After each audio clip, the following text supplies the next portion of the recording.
do agree with you. I think the difference between the 1960s and the 1990s in terms of these psychedelic compounds is that the 60s entirely lacked any awareness of shamanism or the historical role that these substances had played throughout human history and prehistory.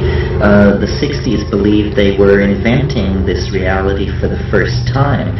Now that we have been able to compare the psychedelic experience to the way it is done in the Amazon, in West Africa, in areas where these things have been used and understood for a long time, we now have a model. And it's the model not that you take low doses and go with your friends to a rock concert, but that you take high doses in a situation of sensory isolation, such as a quiet, dark room, and make an inward journey into the self that parallels the journey that shamans have always made to recover lost souls, or to cure, or to discover the whereabouts of lost objects. So, in a way, psychedelic exploration has gained power, respectability, and legitimacy by discovering that its own roots were in a Paleolithic religion of great power and wide distribution. In other words, psychedelic voyaging is not something new. This is how religion was done for the first 1,000,000 years, not the last 2,000 years. This is really the only exception to this rule. And I agree with what you also said about how vast this domain seems to be. Serious psychedelic voyagers, I think, can agree the further in you go to this realm, the larger it appears to be. Really what we are doing is we are discovering the inner richness of organism. That, you know, the richness of the human world is not in owning stuff. The richness of the human world is lies in being able to access what is within us. Our minds are not blank slates or merely repositories of traumatic memory. Our minds are doorways into an infinite labyrinth, a kind of Borgesian library of infinite possibilities, and we can choose to open these doorways in whatever sequence or fashion we wish.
That 20,000 years ago on the plains of Africa was the expansion of the human diet, the restless search for new food sources that led our primitive ancestors to include mushrooms in their diet that contained psilocybin, and out of that synergistic bootstrapping effect springs the whole spectrum of human cultural effects, religion, language, poetry, magic, dance, all of these unique expressions of humanness come out of the restlessness of primate organization and the synergy of psychoactive psilocybin in the hominid diet.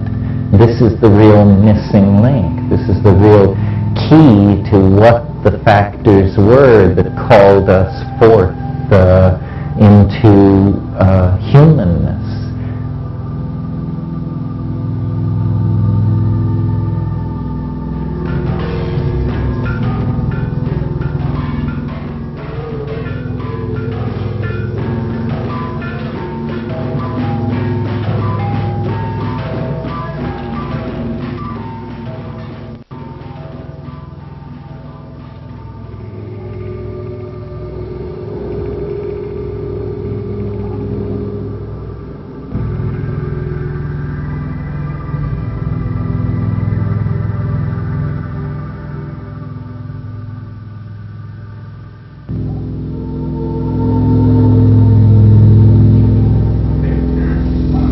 So shall we talk about language?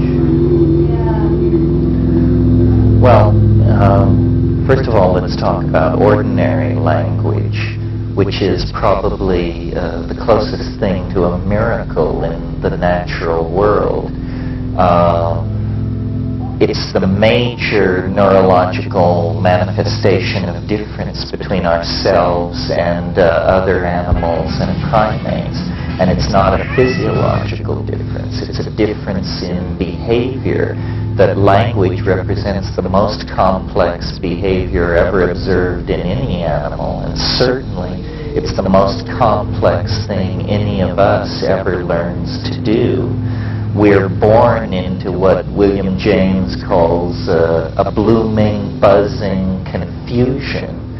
But by the acquisition of words, we mosaic over various sectors of this blooming, buzzing confusion with words.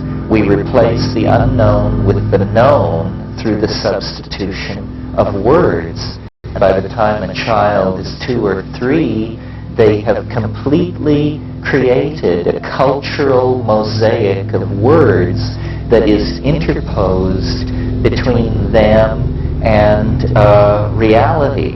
Reality from that point on is only an unconfirmed rumor brought through the medium of language.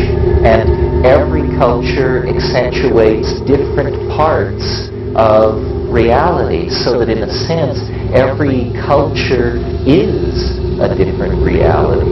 Language is stuff of the world, not quarks or wave packets or neutrinos, but language. Everything is made of language. All the constructs of science are actually interlocking constructs of syntax.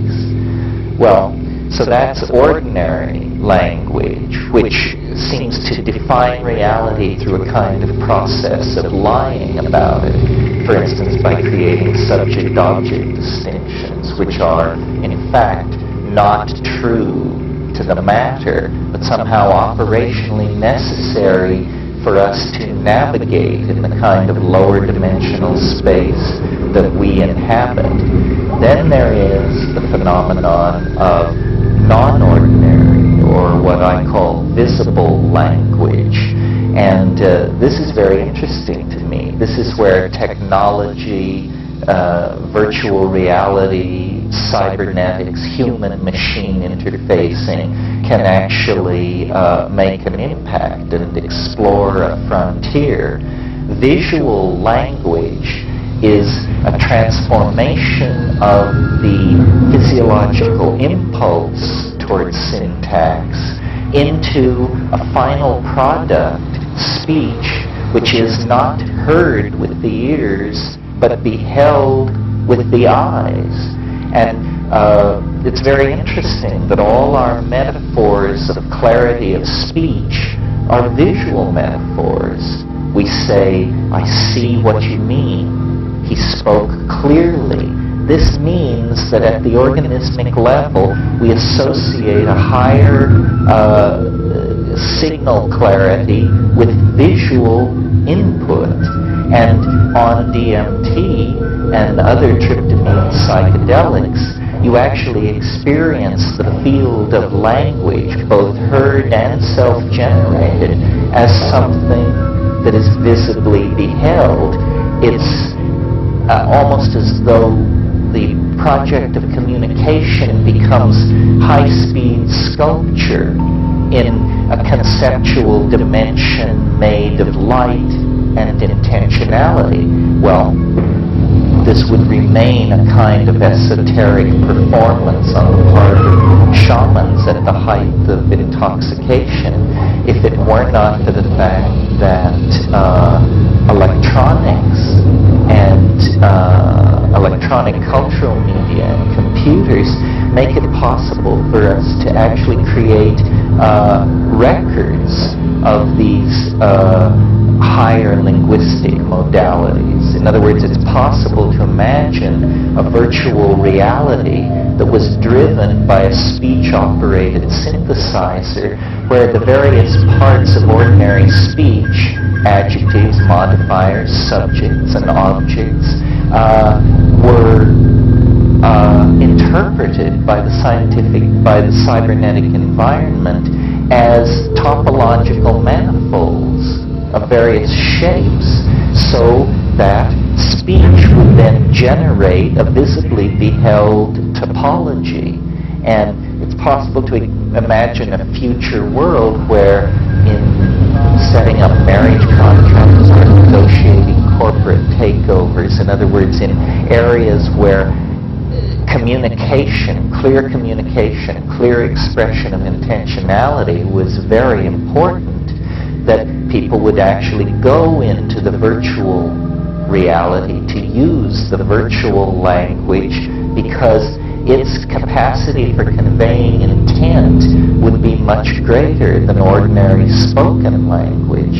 In other words, it's not for nothing that Plato connected up the notion of the good, the true, and ultimately the beautiful. And the beautiful of those three concepts is the primary concept because it is visibly beheld, because it is seen. This is the great convincing power of the psychedelic experience, that it ultimately appeals to us through the sense that we value most, that we existentially relate to as the most authentic, and that is the visual. Visible language is a kind of telepathy, because you see, if I make a statement in visual language and then you and I regard my statement, we are somehow in the act of regarding made one, because meaning is not being created out of interiorized dictionaries, which we each consult in the privacy of our own mind, but rather meaning is a visible manifold in the public domain. Meaning goes public, and the differences between people then decline toward being insignificant. It's a kind of a final confirmation of the McLuhan apotheosis. And I think visible language is coming. Life in the imagination is to be the life of creativity carried on through these virtual environments driven by linguistic engines. Like that.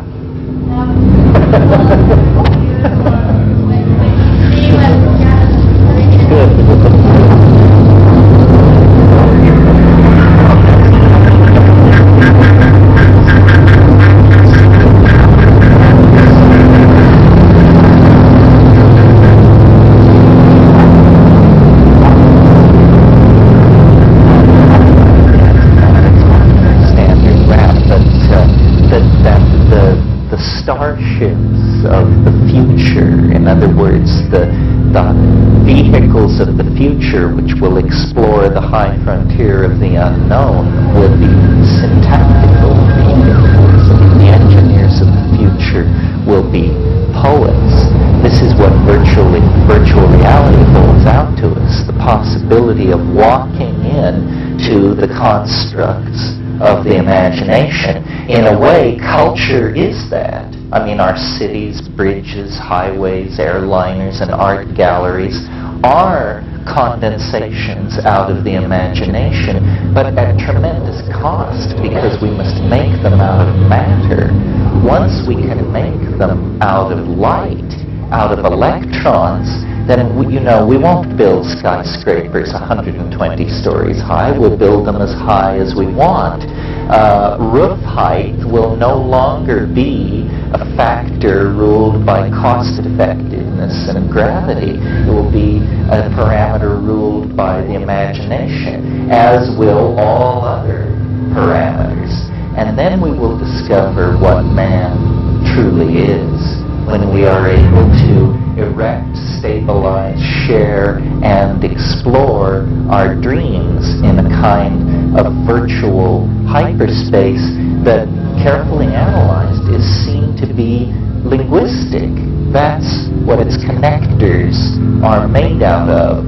That's what its ferroconcrete and steel is the edifice of language. This is what the stuff of the imagination is made of. And I think this is what we're moving toward. The psychedelic shamans have always known this. Now the psychedelic underground art community points toward this goal and leads the way.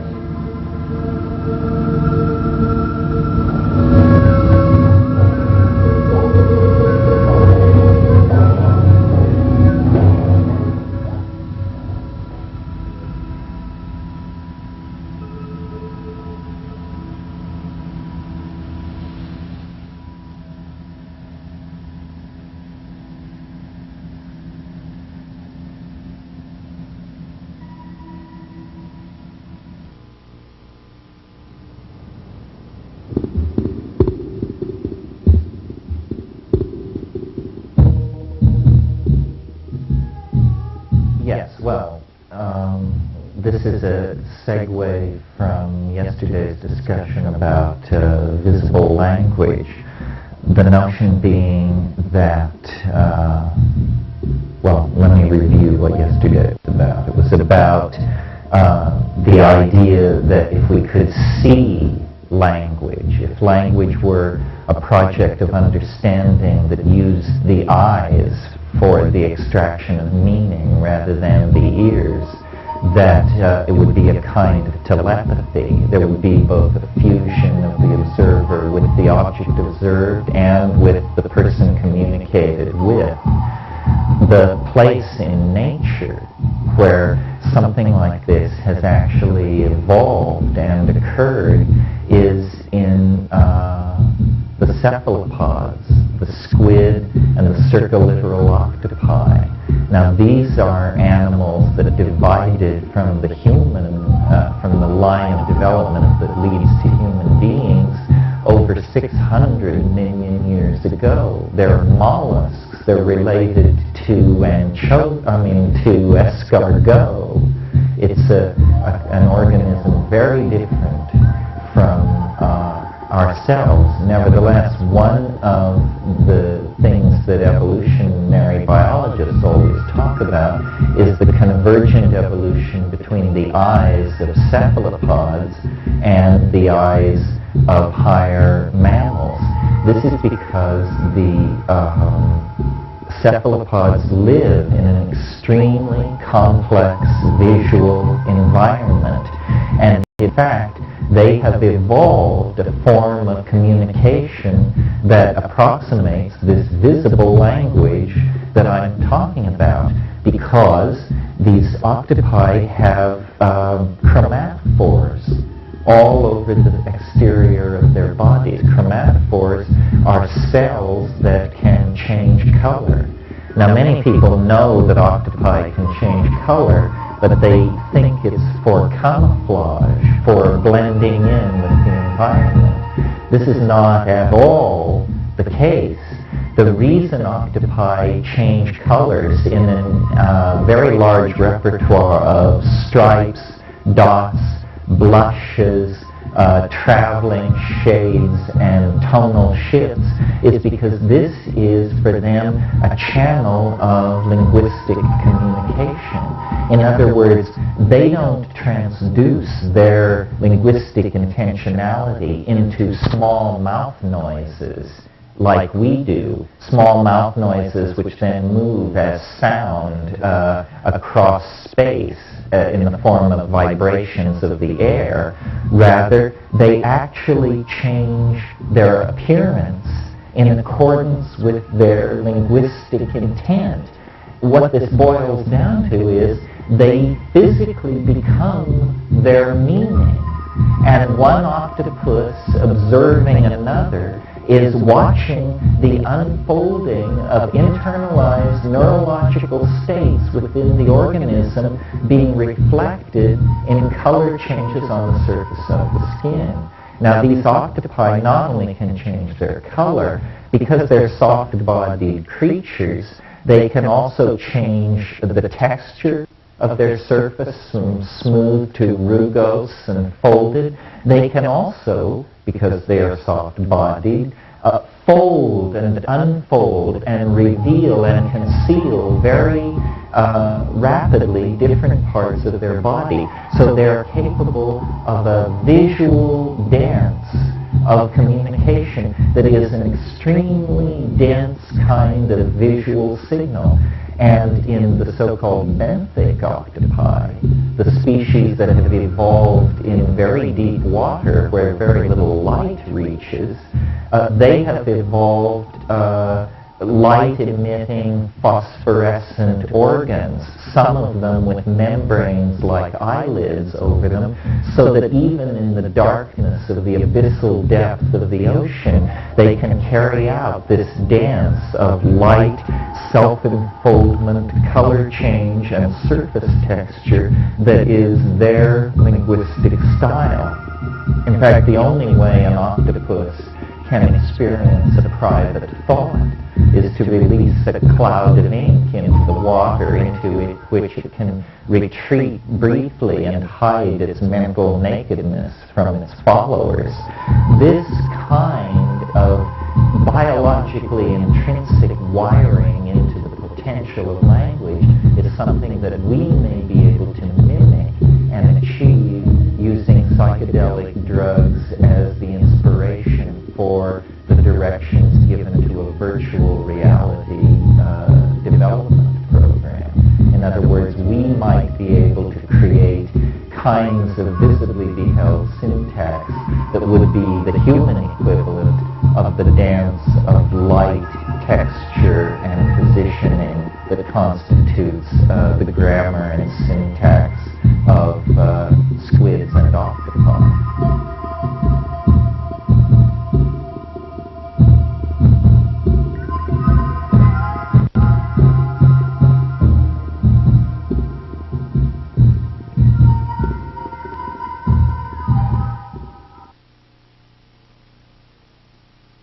Yes, that's right, because operationally what these psychedelics do is they dissolve cultural conditioning. Cultural conditioning is like software, but beneath the software is the hardware of brain and organism. And by dissolving the cultural conditioning to speak English, German, Swahili, or whatever, then one returns to this Ursprach, this primal language of the animal body, and can explore the real dimension of feeling that culture has a tendency to cut us off from. Culture replaces authentic feeling with words. As an example of this, imagine an infant lying in its cradle and the window is open, and into the room comes something marvelous, mysterious, mysterious, glittering, shedding light of many colors, movement, sound, a transformative hierophany of integrated perception, and the child is enthralled. And then the mother comes into the room and she says to the child, "That's a bird, baby, that's a bird." Instantly, the complex wave of the angel, peacock, iridescent, transformative mystery is collapsed into the word. All mystery is gone. The child learns, this is a bird, this is a bird. And by the time we're 5 or 6 years old, all the mystery of reality has been carefully tiled over with words. This is a bird, this is a house, this is the sky, and we seal ourselves within a linguistic shell of disempowered perception. And what the psychedelics do is they burst apart this cultural envelope of confinement and return us really to the legacy and birthright of the organism.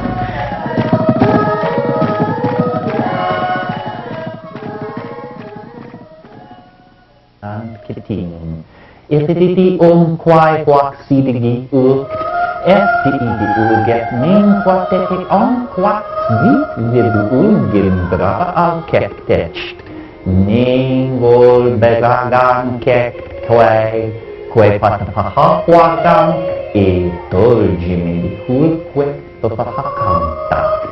Eto chikabo idum wipul kektak sitipiting.